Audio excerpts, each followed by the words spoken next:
بسم اللہ الرحمن الرحیم۔ السلام علیکم۔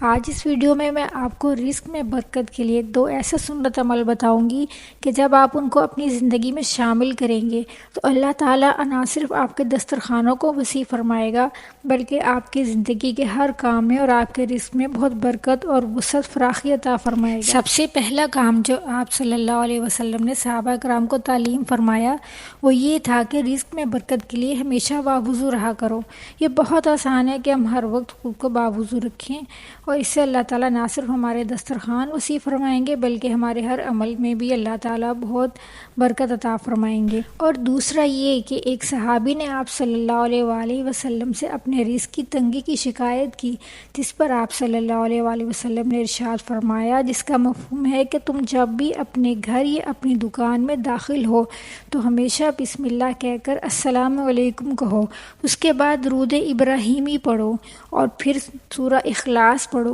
اس عمل سے اللہ تعالیٰ انشاءاللہ تمہارے تمام رزق کے مسائل کو حل فرما دے گا اور تمہارے رزق میں بہت برکت عطا فرمائے گا۔ اور دوستو، تیسری بات، جب بھی اللہ تعالیٰ ہمارے رزق میں بہت برکت عطا فرمائیں تو ہمیشہ اس کا شکر ادا کرنا چاہیے، کیونکہ اللہ تعالیٰ نے قرآن مجید میں ارشاد فرمایا ہے کہ اگر تم شکر ادا کرو گے تو میں تمہیں اور زیادہ دوں گا، اور ناشکری اللہ کو بالکل پسند نہیں ہے، اور ناشکری کرنے سے ہمارے رزق میں کمی آتی ہے۔ اللہ تعالیٰ نے قرآن پاک میں ارشاد فرمایا ہے لَإِن شَكَرْتُمْ لَأَزِيدَنَّكُمْ وَلَإِن كَفَرْتُمْ إِنَّ عَذَابِي لَشَدِيدٌ، یعنی اگر تم شکر ادا کرو گے تو میں تمہیں اور زیادہ دوں گا، اور اگر تم انکار کرو گے یعنی میرا شکر ادا نہیں کرو گے تو میرا عذاب بہت سخت ہے۔